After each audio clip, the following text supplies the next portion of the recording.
Hey guys, in this video we're going to go over what we've learned about attaching the anchor chain, the end of it, to your boat, whether you should or shouldn't, what we think works for us, and things we've learned from other people.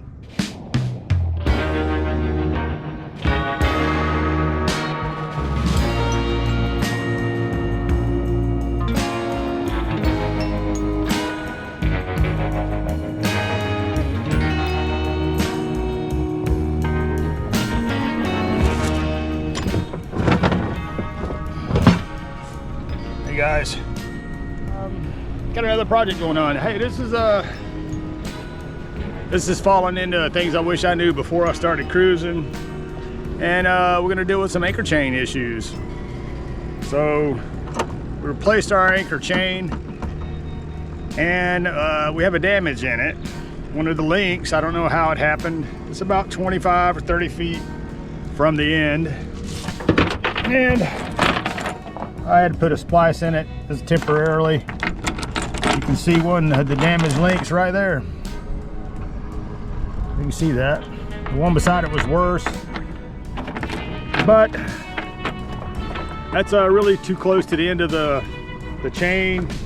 Hey, so we're gonna switch this anchor chain from end to end.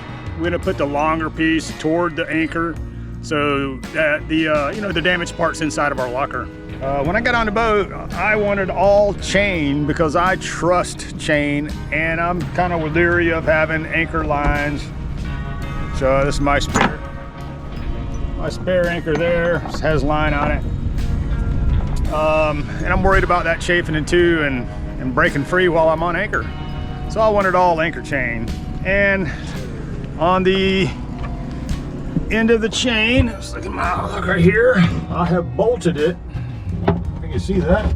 I bolted it, the end of it, inside my locker so that my anchor chain, I broke free, I didn't lose my anchor. So I thought that was a good idea.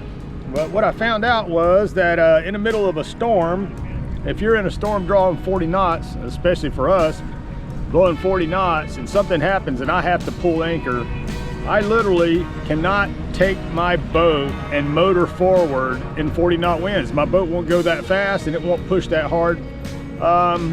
So there may come a time when I might have to just drop the anchor and leave it.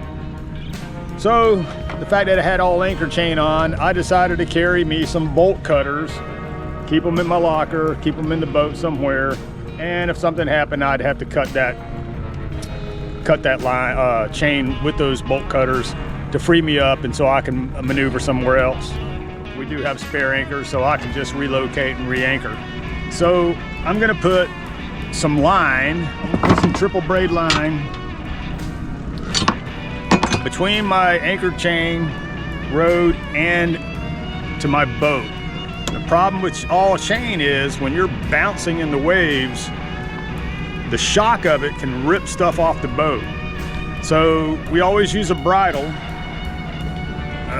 We're on a ball now, but we use a bridle, runs from the bow cleats out to the chain, and that reduces the shock. It's basically a shock absorber for the chain to keep it from snatching on the boat. Hey, so we're gonna switch this anchor chain from end to end. We're gonna put the longer piece toward the anchor so that the damaged part's inside of our locker. So another thing I learned from another old salt, somebody who's been out here a lot longer than I have, is he ties a 60-foot long piece of polypropylene rope or line on the end of his anchor chain, and he leaves it free in the locker. So if he ever has to ditch his anchor in the chain, this polypropylene rope floats, and he can come back later with the boat hook and retrieve the line and pull up his anchor chain. And he uses 60 feet because if you're anchoring in 30 or 40 feet of water, you can't dive it unless you have some gear. Then you can retrieve it. It'll be long enough to float to the surface, and you can retrieve that. So we're going to attach our anchor chain to a piece of line. We're going to splice it in, and we're going to attach it to our boat. And if something comes up and I need to ditch the anchor, I can cut that with a knife and then come back later and retrieve my anchor. All right, first thing I'm gonna do is swap my chain around on my anchor, and just gonna go over some things. We have a shackle here, and I have a wire pin in it, or wired the pin where it can't turn. And I don't care how tight you put these, always use a wire to hold it. And since I'm gonna pull my chain off, I didn't want my anchor falling in. I have tied a safety line to it, and we're gonna use that to keep the anchor in place while we change out this chain.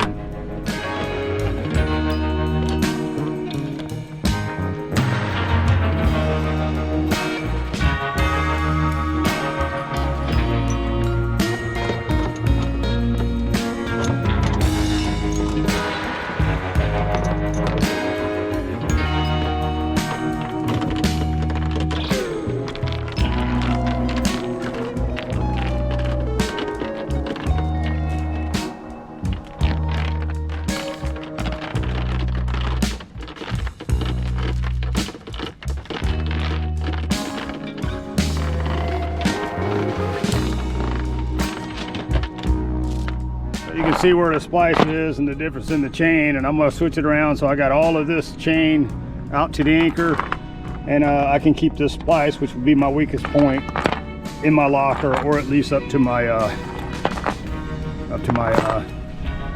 chain lock. We're going to go ahead and inspect the chain while we're at it and make sure we don't have any other issues with it. Another thing I'm going to do is, while I'm at it, is I'm going to try to untwist the chain. Being on anchor, we spin around and round, and when I retrieve it, I wind up spinning it, and over time it's gotten so many twists in it, it kinks up toward the end. All right guys, I'm trying to get the twist out of this chain, and what I'm doing is I'm lifting it, holding it straight up and down, and you can see the rows of the chain going down. I'll get out of there, pick it up. You see the twist in it. The weight of the chain kind of holds it straight. You can see it again, all the way down. There. You see the twist in it.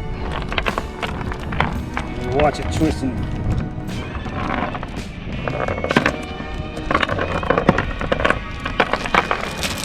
And I guess that's from being on anchor so much.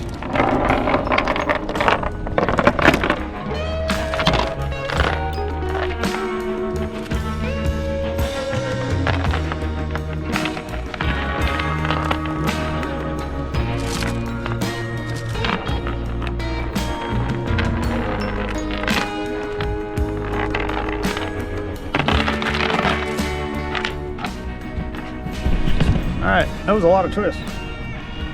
All right, we're gonna get it put back together now. Right.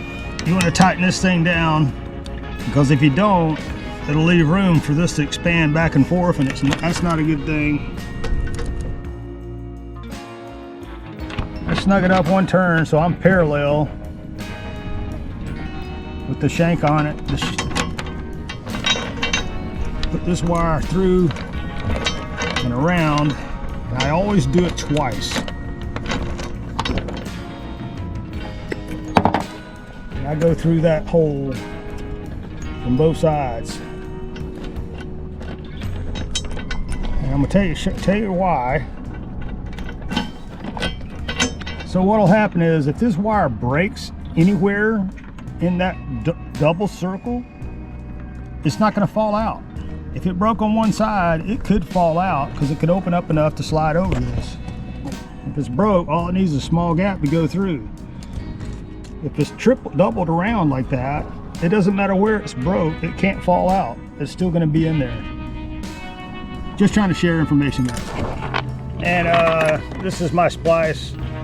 I'm splicing both of these two pieces of chain together with another shackle. And I'm going to do the same thing. I'm going to stick a wire in here, lock that down. So something else I wanted to show you, when you have this tag into this wire, it seems to hang up on everything, snag stuff. It can damage your line or rope. So what I'm do, I roll this semicircle and I put it inside the eyelet there. So I don't know if you can see that, but it doesn't snag up on anything. It's not going to scratch or cut. So I like it. So I got my chain turned around and everything, and the next thing I'm going to do, I said I'm adding in some line to the end of my chain, and all I'm going to do is splice it through this last hole around itself like that. I'm not going to go step by step with this, but I do have a video on how to splice three-stranded line. You can check that out. And it's the same operation that I'm doing in there, or same technique is what I'm doing to put this chain on. And we're not putting a shackle on it. We're just going to go straight through one of these from each side. So we're going to braid that through the last link. Basically, we've made a loop in our line, but we've had it really tight here instead of spread out. There we go, guys. I've got that spliced in. I cut my tag ends off and I've melted them with a small torch. And that's gonna be it, man. So that gives me about 30 feet of sacrificial shock absorbing line on the end of my anchor rod. And if it hits the fan, I can just take a knife and cut that versus having to get bolt cutters out and cut my chain. I already had a loop spliced in my line on this end, and I have one of these called a lift ring, and I'm going to put that back on the end of where I had it bolted on before, my chain. And that's it, guys. Hey, if you like this video, make sure you like and share, and subscribe if you haven't yet, man. If you subscribe, you can get notices of our upcoming videos. Thanks for watching, guys. I'm going to clean up this mess and move on to the next project.